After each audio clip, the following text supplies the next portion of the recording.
Salut à tous les gourmands, on se retrouve pour une nouvelle vidéo et aujourd'hui une vidéo informative puisque c'est des vidéos que vous aimez bien. Donc je vais pas parler trop fort parce qu'il y a du monde chez moi. Une petite vidéo pour vous parler du sel. Bon, ça a vraiment rien à voir avec ce que je mange actuellement qui est tout simplement un porridge au chocolat. Avec du chocolat d'ailleurs noir sans sucre à base de xylitol qui est un sucre d'alcool. Donc c'est un sucrant naturel à seulement 2 calories au lieu de 4 comme c'est le cas du sucre, disponible sur Coro.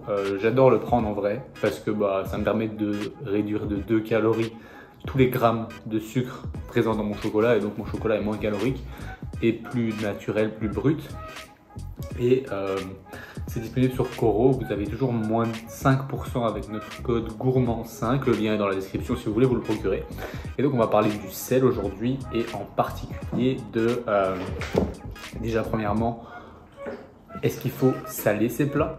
Est-ce que le sel est mauvais? Comment faire attention au sel? Qui doit faire attention au sel? Et aussi mon expérience face au sel et à la rétention d'eau liée au sel. Donc cette vidéo va être une vidéo pour casser un peu le mythe de le sel c'est mauvais. J'avais fait un sondage dans ma story pour savoir si vous saliez vos plats ou non. Et 50% des gens qui me suivent et qui répondent à mes sondages ne salent pas leurs plats. Ça veut dire que 50% de ma communauté sur Instagram, Maxime-LRNT si vous ne me suivez pas encore, soit 25 000 personnes théoriquement ne salent pas leurs plats.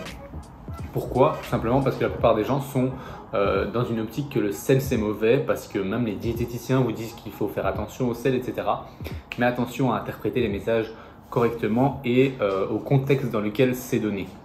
Donc, premièrement, déjà, sachez que le sel, dans le cadre d'une alimentation équilibrée, est théoriquement avec un objectif à atteindre de 3200 mg par jour de sodium et non de sel, qui est le sel qu'on mange au quotidien, puisque le sodium, c'est une des 2 molécules qui composent le sel que vous mettez dans vos plats vous-même. Et donc, ça fait une quantité qui équivaut à 10 grammes de sel. 10 grammes de sel que vous mettez vous-même, une salière tout simplement, 10 grammes de ça. Avant de mettre 10 grammes sur vos plats, il va falloir y aller. Franchement, 10 grammes, ça fait une cuillère à soupe bien remplie.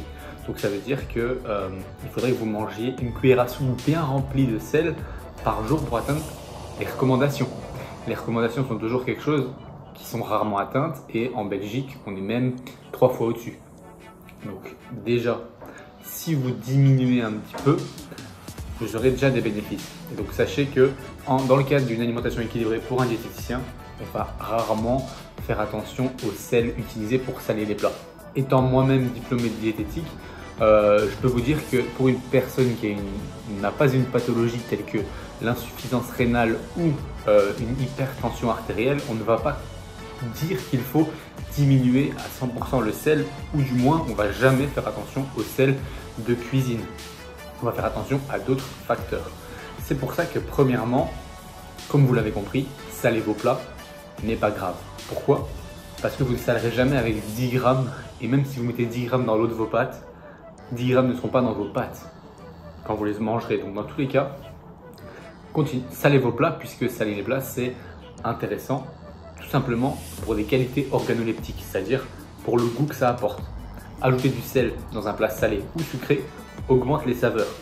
C'est pour ça qu'on met du sel dans les plats sucrés aussi. Les saveurs sont prononcées lorsqu'on rajoute un peu de sel. Pas énormément de sel, mais un peu de sel. C'est pour ça qu'on conseille quand même d'utiliser le sel. Donc ça, c'est une première chose. Consommer du sel, arrêtez de bannir le sel. Et si vous voulez faire attention au sel, c'est un autre point qu'il faut aborder. Ce n'est pas le point de l'alimentation brute. Ici, nous, on parle de saler des plats parce qu'on part du principe que vous cuisinez vos plats, vos légumes, vos pâtes, etc. et que vous ne voulez pas mettre de sel parce que vous dites que le sel, c'est mauvais. Ça n'a pas de sens puisque ces aliments sont bruts et sans sel ajouté de base. Et donc, ces aliments ont un intérêt à avoir un peu de sel pour augmenter leur goût et les rendre meilleurs. Par contre, là où il faut faire attention lorsqu'on essaye de limiter son sel, c'est aux aliments transformés, aux aliments industriels, surtout les aliments à goût salé, les aliments salés et non sucrés. Même que, si vous regardez les aliments sucrés, vous verrez qu'il y a quand même du sel dedans. Mais déjà, si vous voulez faire attention à diminuer votre consommation en sel, diminuez les aliments industriels. Nous, on donne une petite base de 20% de votre apport calorique quotidien en aliment industriel en moyenne sur une semaine ou sur plus longtemps. Si un jour vous mangez énormément industriel parce que vous n'avez pas le choix et que le reste de la semaine vous ne mangez pas du tout industriel, quasi des aliments bruts, c'est bon aussi. Mais l'idée, c'est de rester dans cette optique de 20% de votre apport calorique sur la journée ou sur la semaine devrait venir d'aliments industriels si vous voulez éviter d'avoir trop de sel. Donc c'est ça qu'il faut déjà prendre en compte, c'est que le sel des aliments en lui-même qui sont industriels est bien plus impactant que le sel que vous mettrez vous-même, parce que quand vous regardez sur l'étiquette, on arrive vite à 3-4 grammes de sel dans une portion, contrairement à mettre 3-4 grammes de sel sur votre plat lorsque vous salez. Il faut y aller. Une cuillère à café de sel sur vos légumes, franchement, il faut y aller. Donc, la première chose qu'il faut retenir de cette vidéo, c'est que si vous voulez réduire le sel, faites attention à la quantité d'aliments industriels que vous mangez et diminuez ceux-ci. Et c'est le message que fait passer un diététicien en général à ses patients. En premier, quand on dit diminuer le sel, on demande de diminuer surtout les aliments industriels et de plus cuisiner maison. Et donc sans dire pour autant, ah mais quand vous cuisinez maison, ne mettez pas de sel. Non, au contraire, à part dans le cadre de l'insuffisance rénale chronique qui peut potentiellement avoir un impact, et à ce moment-là, potentiellement, ça peut être intéressant de diminuer la consommation de sel. Pour ces gens, du coup, l'objectif est d'atteindre 5 grammes de sel en poudre. Donc 5 grammes de sel qu'on utilise à la cuisine et non de sodium par jour, soit la moitié des recommandations pour la plupart de la population. Mais déjà, si on arrive à être à la recommandation de 10 grammes, on est très content. Donc là, c'est déjà le premier point, c'est que c'est pas important pour les personnes qui ne sont pas insuffisantes rénales ou qui n'ont pas de l'hypertension. Sachez que des études ont montré que le fait d'avoir de l'hypertension artérielle n'est pas causé que par le sel, mais par plein d'autres facteurs de l'alimentation qui ne sont pas bien contrôlés. Et que du coup, si vous mangez moins de sel, seulement moins de sel, mais rien d'autre, vous ne changez rien d'autre, vous verrez que votre hypertension artérielle ne va pas spécialement beaucoup diminuer, comme elle n'augmentera pas spécialement beaucoup si vous ajoutez du sel alors que vous n'en consommiez pas et que vous aviez déjà une hypertension artérielle. Donc le sel en lui-même n'est pas un facteur très important, c'est un des facteurs, mais ce n'est pas le seul. Donc faites attention à ça. Pourquoi diminue le sel dans le cadre de l'hypertension? C'est surtout parce qu'il altère en général l'effet des médicaments hypotenseurs, donc les médicaments qui diminuent la tension chez les patients. Eh bien, ils ont un effet qui est diminué lorsqu'on consomme trop de sel. Et donc c'est pour ça qu'on conseille en général de manger moins de sel lorsqu'on prend ces médicaments, pour devoir en prendre des quantités moins grandes de médicaments et avoir un effet. Donc ça, c'est pour ça qu'il faut diminuer le sel. C'est pas votre cas à vous, alors ne le faites pas. Si c'est votre cas, prenez ça en considération et allez voir avec votre médecin ou votre diététicien. C'est toujours mieux que juste de regarder des vidéos sur internet.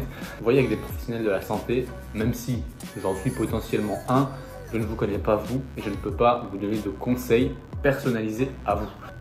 De plus, si vous suivez cette chaîne Plaisir et Diète, je suppose que vous faites ne fût-ce qu'un petit peu de sport au quotidien et vous pouvez peut-être vous considérer un petit peu comme sportif.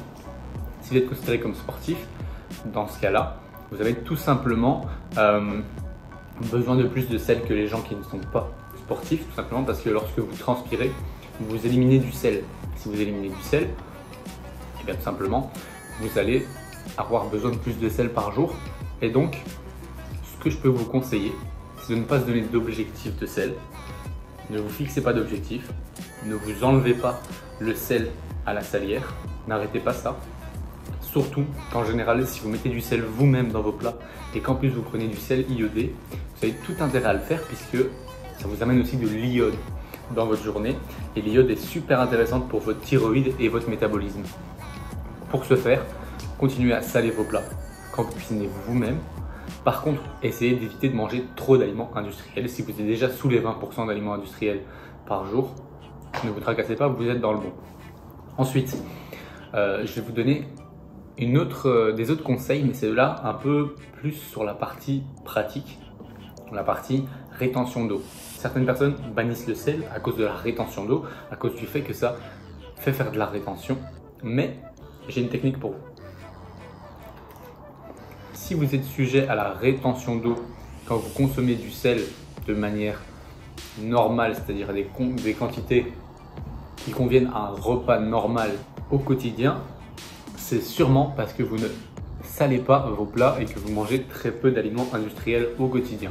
En effet, si vous habituez votre corps à ne pas manger de sel, eh bien celui-ci n'est plus habitué au sel, et lorsqu'il y a du sel dans le corps, il va passer dans votre peau, donc sous-cutanée, et à ce moment-là, il va absorber de l'eau, parce que le sodium absorbe de l'eau, absorbe entre guillemets, il attire l'eau autour de lui.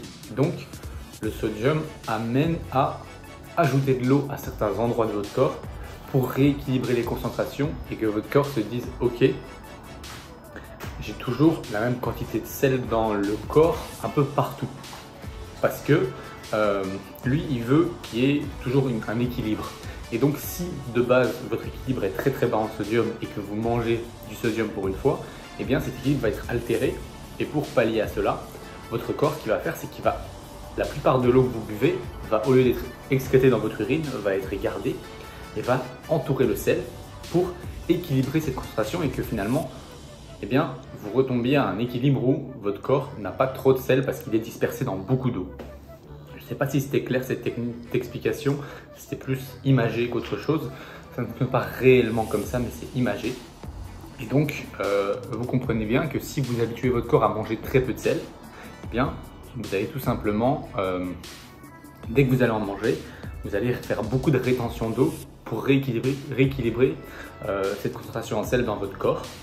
Et donc, la technique qu'il faut faire, et que je ne faisais pas pour ma part non plus au début, parce que comme tout le monde, j'ai cru que le sel n'était pas bon, j'ai banni totalement le sel dans ma cuisine et j'ai presque éliminé les aliments industriels. Et donc, lorsque je mangeais à l'extérieur une fois, que ce soit des repas d'un membre de ma famille, des amis ou autre, ou alors que j'allais manger au restaurant, une pizza ou un repas industriel, ou que je mangeais un plat surgelé ou un plat préparé, eh bien, je faisais de la rétention et je prenais 1 kg le lendemain.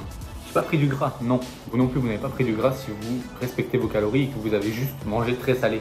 Non, vous avez juste fait de la rétention d'eau et vous n'êtes pas habitué à manger assez de sel, et donc vous faites beaucoup de rétention lorsque vous mangez du sel. Donc, qu'est-ce que j'ai appliqué? Eh bien, tout simplement, j'ai habitué mon corps à manger plus de sel. Donc pour ce faire, j'ai habitué mon corps pendant 3-4 semaines à vraiment saler beaucoup plus les plats que prévu. Tout simplement parce que lorsqu'on a l'habitude de ne pas saler nos plats, on ne sent même plus que ça manque de sel. Et donc dès qu'on met un petit peu de sel, on a l'impression que c'est super salé. Donc à ce moment-là, il va falloir avoir 2-3 semaines où vous avez l'impression que vous mangez très salé. Mais finalement, vous mangez une quantité de sel qui est normale. Vous me remettez juste à saler vos plats correctement. Pas juste un tout petit peu, une pincée de sel, non. Prenez plutôt un sel qui se craque plutôt qu'un sel que vous mettez à la main. Et de cette manière, vous pouvez craquer votre sel. Les quantités sont vite plus grandes. Et donc, ça vous permet vite d'atteindre cette quantité de sel plus élevée qui fera que votre corps va s'y habituer au fur et à mesure des semaines. Et du coup, que votre équilibre de concentration en sel dans votre corps sera plus élevé. Et donc, finalement, votre corps sera plus habitué au sel. Certes, pendant 3-4 semaines, vous aurez potentiellement un poids plus élevé parce que votre corps fera toujours de la rétention d'eau. Mais une fois que ces 3-4 semaines seront passées, votre corps se sera habitué et il va réexcréter cette eau, la relâcher. Et vous n'aurez plus cette rétention d'eau lorsque vous consommez du sel. Ou du moins, elle sera moins grande. Et donc, lorsque vous mangerez à l'extérieur, vous aurez beaucoup moins de rétention d'eau. Et donc, vous peserez beaucoup moins lourd que comme c'était le cas avant quand vous alliez manger une pizza. Le lendemain, vous prenez peut-être 1 kg, 1,5 kg. Et bien maintenant, vous prendrez peut-être que 200 grammes parce que votre corps sera habitué au sel.